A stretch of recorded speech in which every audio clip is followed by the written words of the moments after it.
Penny Lane, but I go by Penny Lane for this jewelry because I just thought it was kind of fun to take on something that's easy to remember, and people do remember. They go, "Oh, Penny Lane, Beatles song," and then they tease me about it sometimes, and it's really fun. So I used to live in Illinois. I came to Floyd to visit my son, and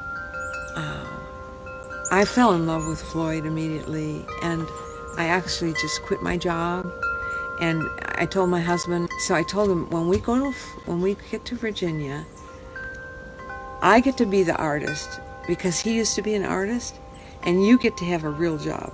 And then when it hit me like, what am I going to do? I don't know how to do anything. I started taking lessons and stuff like this, but I was getting here, and I was going to be an artist, and it was like fired up.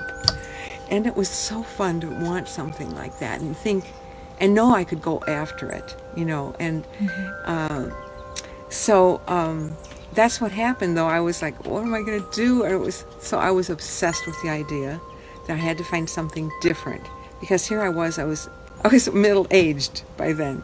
And walking in the woods one day, I saw a beautiful specimen of a fungi, and I picked it, and I was like, look at this.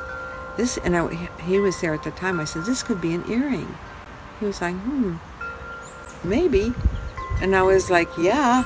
So I picked a bunch of them, and I didn't know what to do with them. And it took a long time to figure out the secrets, what they wanted me to do, how they looked best, because they didn't look good all curled up, and they didn't look good hanging from each other, and different things I tried. It was more like if I could flatten them, they would look more alike, and that's what I did. A friend told me that she had some at home that she's had for 10 years sitting around on a frame of hers or something.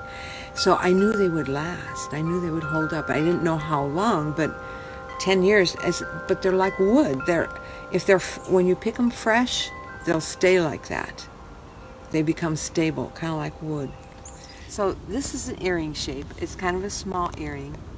And this is not the time of year usually that I find a lot of these anyway. They come out in the fall. And this is early spring. But we found this from last year. And these I will not use. It's too old. There's too many on here. There's many on here I will not use. But this one's nice. That's a real nice one.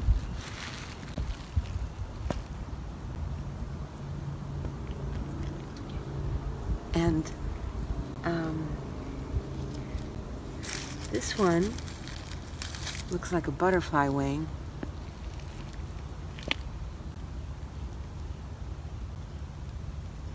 Yeah.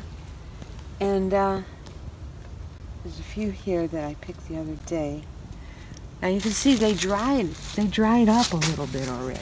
And there'll be necklaces and earrings.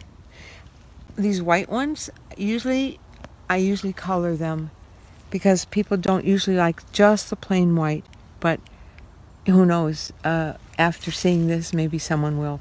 You never know. And the other part was coloring them.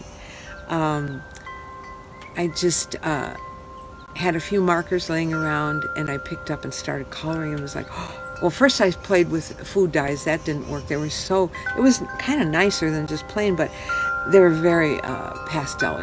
It didn't really pop at all. So markers was like, oh, this is good, and I could draw almost. But anyway, and then other pens, and then there was this glitter I started using. All of that was just use the glitter just a tiny bit. For me, that feels like the right thing. It's exciting to me to think about all the stages, and so now I've gotten to where since I know like what a really good piece of fungi is, it's either very large and beautiful, or it can be very lacy, but try and get them to match, But then I usually work it a little bit with my scissors. I can kind of cut around the tops of them, but the bottoms and the edges, I like to have them all be natural if I can. And so I've gotten more and more particular. I can't just sit and order them from a catalog. So, But all of it is such a, it's actually sacred to me to do it the way I do it. That I can't, the fact that I can't order them from the catalog is sacred. I have always loved tree fungi. When I first saw them, I was like, what is that? And it was a beautiful one and very pretty. And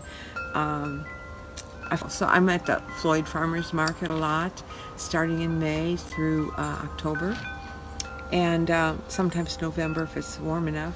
And I like doing the market because I like seeing people and relating with them, and they really seem to love my jewelry, most of them. It's so much fun to work with this, that I wanted to find something where I was doing no harm and actually adding to the beauty of women, because this is beautiful here already and women are beautiful.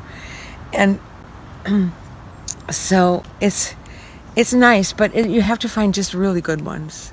They have to be able to hold up real well, and I want them to last. So I discard those ones that are too old or fragile. So that's my job.